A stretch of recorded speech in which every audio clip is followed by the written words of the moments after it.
Donc bonjour tout le monde, on va donc corriger l'exercice numéro 21, le bobsleigh. Je vais commencer par lire le texte. Donc au départ d'une compétition, deux athlètes poussent leur bobsleigh sur une portion de piste glacée horizontale sur une durée de 3 secondes avant de prendre place à l'intérieur. On suppose que le bobsleigh glisse sans frottement. Alors le système est constitué du bobsleigh et des deux athlètes.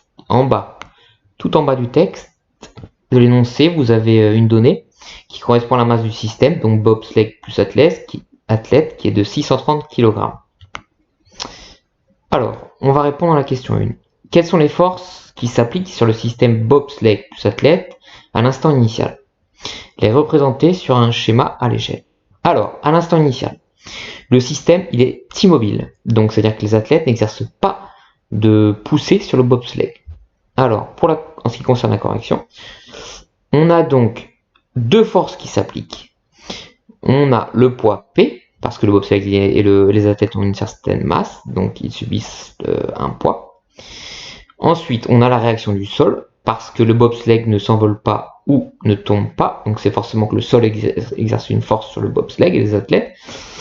Voilà, donc on a deux forces, P et R. Alors par contre, dans la question, on vous demande de tracer à l'échelle les deux forces. Alors le poids P est une force verticale, donc la croix qui est ici, qui représente le système. Le poids P est une force verticale et dirigée vers le bas. La réaction du sol est une force verticale, mais orientée vers le haut.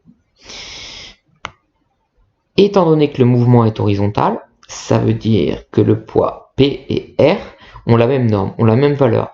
La longueur de ces deux vecteurs va être la même.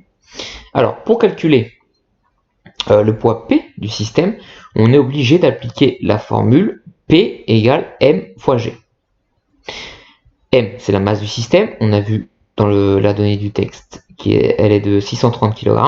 G, l'intensité de pesanteur est une constante. Donc si on fait le produit de la masse fois l'intensité de pesanteur, on trouve un résultat, le poids, qui vaut 6,18 fois 10 puissance 3 newtons. À vous de faire le calcul sur votre calculatrice. Donc, on vient de voir que le mouvement est horizontal. On a dit que R, la réaction du sol, et que P ont même valeur. Donc sur le schéma, ils auront la même longueur. Comme échelle.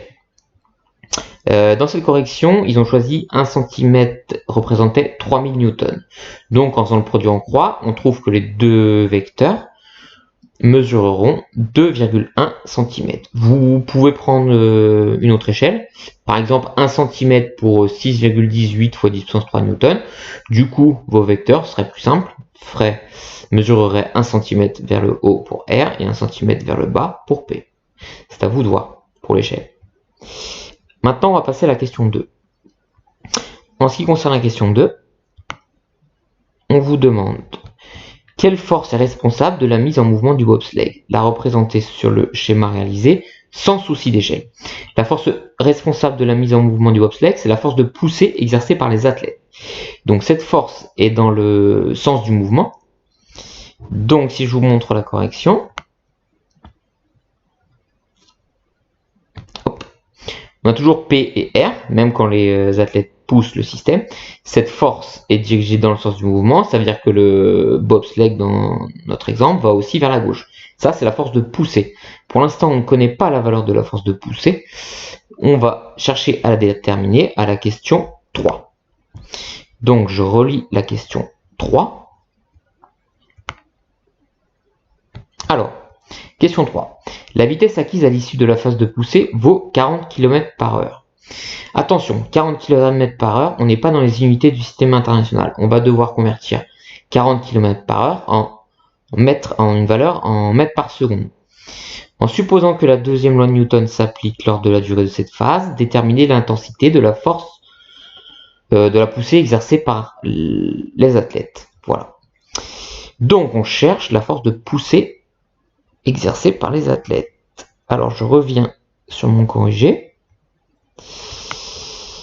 Alors, pour trouver cette force de poussée, qu'on a appelée F dans le texte, on est obligé d'appliquer la deuxième loi de Newton.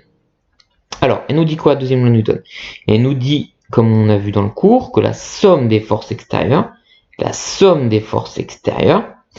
égale au produit de la masse fois la variation de vitesse divisé par le temps. Ici, je n'ai pas écrit, mais vous regardez dans votre cours, la somme des forces extérieures, c'est égal au produit de la masse fois delta V sur delta T. Alors, la somme des forces extérieures, ici on a simplifié, on a dit que c'était juste égal à la force de poussée. Parce que on a le poids P et la force R qui se compensent. Mais normalement, ici, on devrait écrire somme des forces extérieures égale F plus P plus R. Or, on vient de voir que P et R se compensent, ça veut dire que P plus R est nul. Donc au final, la somme des forces égale juste la force de poussée. En appliquant un deuxième loi de Newton, on trouve donc F, la force de poussée, égale au produit de la masse fois la variation du vecteur vitesse par rapport au temps. Donc la masse dans le texte elle est de 630 kg, le temps 3 secondes. Ici le petit calcul, on divise 40 par 3,6 pour mettre la valeur de 40 km par heure en mètres par seconde. Donc on va passer de mètres par seconde, de km par heure en mètres par seconde, on divise par 3,6. Et si vous sortez votre calculatrice, donc vous obtenez une force de poussée qui est de 2,3 fois 10 puissance 3 newton. Voilà.